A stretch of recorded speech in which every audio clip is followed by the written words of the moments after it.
कक्षा 10 नैतिक शिक्षा पाठ 10 कारगिल के वीर। कारगिल के वीरों का कुछ परिचय हम आपको बताएंगे। कंपनी कमांडर शहीद इंद्रजीत। 28 जून सन 1999 का दिन था। जम्मू कश्मीर के कुपवाड़ा सेक्टर की ऊंची बर्फीली पहाड़ी गुलवाड़ा से घुसपैठियों को खदेड़ने के अभियान में सीमा सुरक्षा बल की 119वीं बटालियन कंपनी कमांडर इंद्रजीत के नेतृत्व में आगे बढ़ रही थी। उन्हें रेडियो से संदेश मिला कि गुलाम रिज की एक पहाड़ी पर अनेक घुसपैठिए मोर्चा लगाकर जमे हुए हैं। इंद्रजीत तुरंत अपने जवानों के साथ उन्हें घेरने के लिए आगे बढ़ने लगे और एसपीएस चौधरी के साथ वे देखते ही देखते खड़ी चट्टान को पार करते हुए ऊपर पहुंच गए। अचानक बाईं ओर की एक पहाड़ी के पीछे छिपे घुसपैठियों की गोलियों ने श्री चौधरी तथा इंद्रजीत दोनों को घायल कर डाला।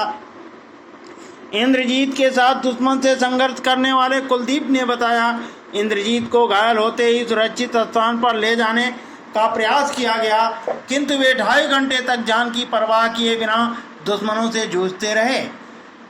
दुश्मनों के कई बंकर ध्वस्त करने के बाद शरीर का तमाम खून बह जाने के कारण वीर इंद्रजीत वीर गति को प्राप्त कर लिए। प्रिय भैया बहनों, देखते हैं इंद्रजीत का जन्म ग्राम रमाला बागपत उत्तर प्रदेश में हुआ था। 1986 ईस्वी में बड़ौद के दिगंबर जैन कॉलेज में एमएससी करने के बाद 1987 में वे सीमा सुरक्षा बल में इंस्पेक्टर के पद पर नियुक्त हुए थे। अपने साहसिक कार्यों के बल पर वे 119वीं बटालियन में कंपनी कमांडर नियुक्त किए गए। 29 जून 1999 को उनका पार्थिव शरीर जब रमाला गांव पहुंचा तो हजारों ग्रामीण अपनी जामात शहीद के अंतिम दर्शन के लिए उमड़ पड़े। परमवीर चक्र से अलंकृत मनोज पांडे। 4 जुलाई सन 1999। देखो चाहे जो हो, इस चौकी पर आधी रात तक हर हाल में हमें तिरंगा फहराना है। कप्तान मनोज पांडे का यह आदेश गोरखा सैनिकों के मध्य गूंज उठा। पाक घुसपैठियों ने टाइगर हिल पर जबरन कब्जा कर लिया था। कारगिल की बर्फीली पहाड़ी आयो गोर खाली के उद्घोषों से गूंज उठी। देखते ही देखते कैप्टन मनोज पांडे के साथ 11 गोरखा जवानों ने पूरे जोश से साथ दुश्मन की चौकी को घेर कर उनको हथगोलों से उड़ा डाला। आधा दर्जन पाकिस्तानी इस अभियान में मार डाले गए।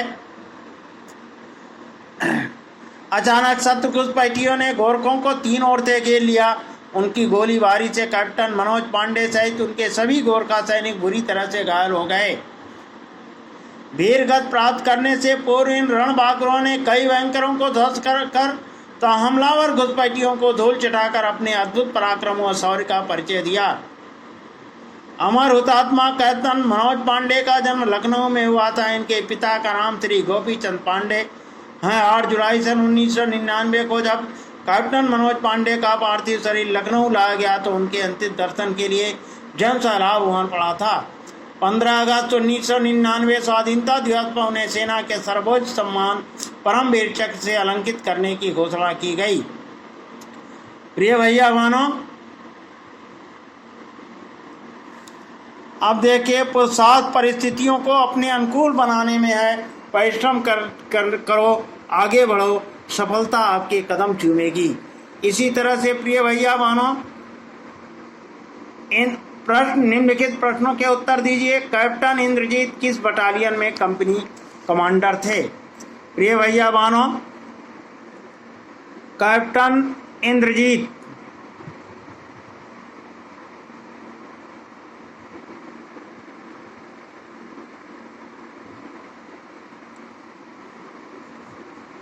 किस बटालियन में कंपनी कमांडर थे? सुरक्षा बल सीमा सुरक्षा बल की 129वीं बटालियन में कंपनी कमांडर थे। कैप्टन इंद्रजीत किस बटालियन में कंपनी कमांडर थे? कैप्टन इंद्रजीत सीमा सुरक्षा बल की 129वीं बटालियन में कंपनी कमांडर थे। कंपनी कमांडर को क्या संदेश मिला? कंपनी कमांडर को संदेश मिला कि गुलाम रिज की एक पहाड़ी पर अनेक घुसपैठिए मोर्चा लगाकर जमे हुए हैं। इंद्रजीत तुरंत अपने जवानों के साथ उन्हें घेरने के लिए आगे बढ़ने लगे। कैप्टन इंद्रजीत का जन्म कहाँ हुआ था? कैप्टन इंद्रजीत का जन्म रमाला बागपत उत्तर प्रदेश में हुआ था। 4 जुलाई 1999 को कैप्टन मनोज पांडे ने क्या आदेश दिया? 4 जुलाई सन 1999 को कैप्टन मनोज पांडे ने आदेश दिया कि